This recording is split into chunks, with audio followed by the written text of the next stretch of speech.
She has a new tube in. A new tube. We think we figured out why my feeding tube kinked in the first place.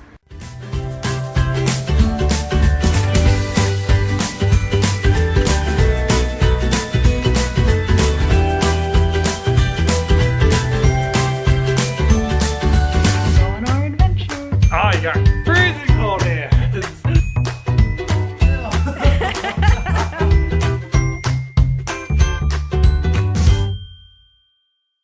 Good Monday morning, everyone. I am back after a 2-day break from vlogging.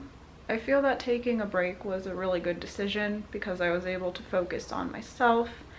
I just slept and rested a lot, and although this weekend was quite difficult, I made it to Monday and I'm okay as promised.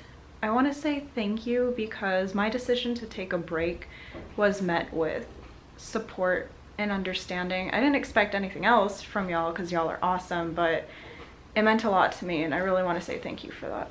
So today I'm getting my feeding tube replaced because it is kinked, meaning the tubing has folded over on itself and I can't run my nutrition. Oh, and good news, as y'all may know, when the whole feeding tube chaos was happening, Judd got activated by the Florida National Guard and he had to go somewhere in Florida to do his duty and help. And he got back home on Saturday, which was awesome. But we didn't know when he was coming home, so my mom took today off to make sure somebody could take me to the feeding tube exchange. And Judd does have today off, but he had to work Sunday. And with his 12-hour shifts, this time in the morning is considered the middle of the night for him. So I figured, since my mom already took the day off, to have her take me and let Judd catch up on his sleep because he's exhausted from everything he had to do. And I'm leaving Harlow with Judd, so I will see both of them when I get back because it's just an outpatient procedure. It's not a surgery. They're just taking this feeding tube out of my stoma, the hole into the body, and putting a new one in. No big deal. The thing I'm most worried about is the anesthesia because I don't do well with anesthesia. For procedures like this, centers most often use propofol because it gets into your system quickly and it leaves your system quickly. But with propofol, I have bad reactions like my oxygen drops, my blood pressure drops, I wake up violently with no memory, or I wake up really sick. And we recently found another type of anesthetic is called ketamine, and I got that with my last procedure because it's been known to help with chronic pain, and I did get some pain relief from it. I'll give a ketamine update sometime soon when I'm like feeling better and I'm more with it. But anyways, places don't usually use ketamine because it takes a while to wear off, which it did for me. But with ketamine, I have no adverse reactions. So I'm going to talk to Anesthesia and see if there's anything they can do for me. We are on the way. Made it to pre-op, getting some fluids in my port. My vitals look good. They special ordered my GJ button. It got in on Friday, so I'll be getting my GJ button today, which makes me very thankful. And we're just waiting to see Anesthesia, which we'll talk to them. And I get to see my doctor too before I go back, so all that is good. What are you doing? Are you listening to your heart? I have never done this before. Oh my gosh. Okay. Talk to Anesthesia. They are going to use ketamine, which makes me feel a lot better because I don't do well with propofol. So that's good. My mom's happy about it too. I always get nervous with sedation because I'm not easy to sedate and I usually don't do well, but this hospital is a good hospital, so I am in good hands. He's a good anesthesiologist. He is. A lot of experience. So now I'm just waiting to talk to my doctor. Talk to my doctor, good to go, about to get a new feeding tube so I can get back to proper nutrition. There she is. She just got out of her out of surgery, and she's a little bit shaken, but it's not because she's having a seizure. It's just the effects of the anesthesia. But they say that she's doing really well, and hopefully she'll be awake in a little bit. There she is. She opened her eyes. And she has a new tube in. A new tube. And it's good. No kinks in this tube. No kinks. Yay. She's shaking a little bit because... Look at the legs, they're doing that. Hmm? Why are the legs doing that? It is okay. My legs shook because of the anesthesia, because of the ketamine leaving, and I'm waking up more. And I have a working feeding tube, so I can get my nutrition again. Yay! They put a heater in the bed, and we're gonna take it home. I like it. We're gonna take all this home. This is all for us. All right, Jacqueline, you're recording, so here we go. Yes, they're working. My new Yoo-hee. GJ. And that's our new It GJ. looks the same as the old one, and they already tested it, but I want to do it too. I'm still kind of woozy from the anesthesia. We're gonna shoot an X-ray right next door, just so you know. Oh, okay. And then let's see if it, and it flushes perfect. Yay! It's perfect. Yay! My new tube is in and it's working, which was our main goal for today, and we accomplished it. And I had no adverse reactions to the anesthesia except my legs were shaking, but apparently that's normal as the ketamine wears off. And with the ketamine, I am feeling some pain relief too, so today went as well as it possibly could have. And now we're waiting to be discharged. And I'm still a little woozy. I am already hooked up to my feeds, yay! I was very sad when I got on the scale there and saw how much weight I had lost this past week. But I'm not discouraged because I know I can gain that weight back. From this moment on, I will start to improve because I'm getting nutrition again. And I'm very thankful they used ketamine because not only do I get relief from chronic pain, but it's also much safer for me than propofol. Things went so well. Right, Mom? Things went really well. Oh, fantastic.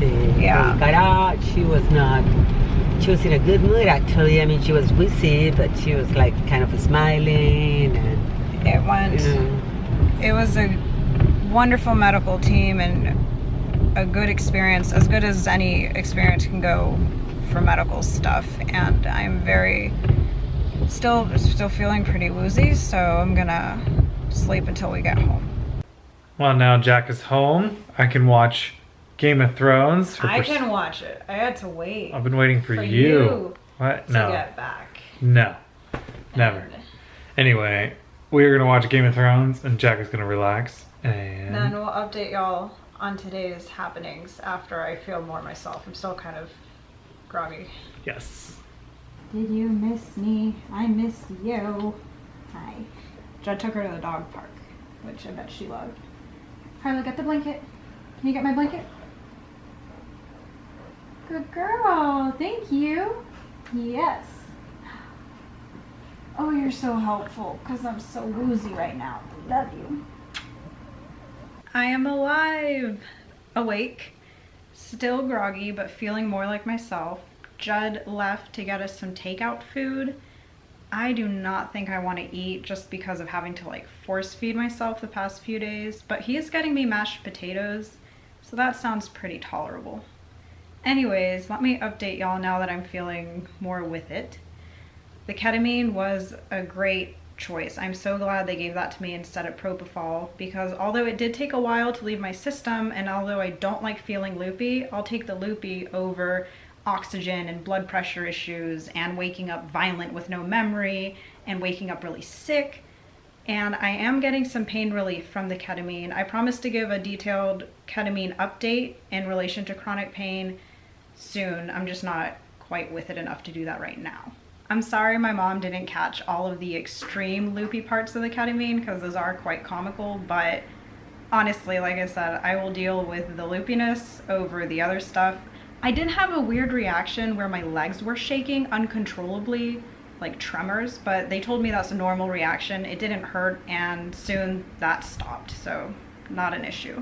Anyways, my GI doctor came to see me before I was taken back, and together we think we figured out why my feeding tube kinked in the first place.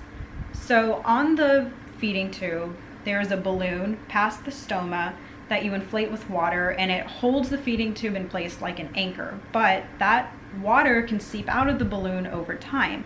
And I think a little bit of water seeped out, the feeding tube became loose, and it actually started rotating. My feeding tube like rotated a lot, almost at a 360. I think that's what caused it to kink, and my doctor thinks so too. So now I'll be checking the volume in that balloon regularly. I can do it at home, it's really easy, and hopefully this means I won't have any more issues with kinking.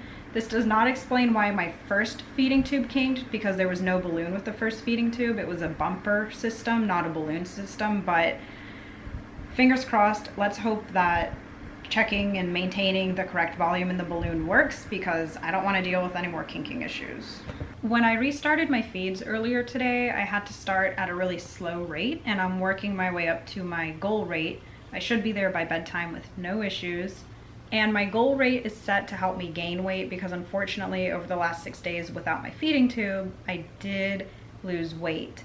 Once I gain that weight back and we can lower my goal rate to just maintain weight instead of like it being higher to gain weight, then we're gonna look at transitioning me to day feeds, which is something we've been wanting to do for a while. We were going to start it last week, but then my feeding tube kinked.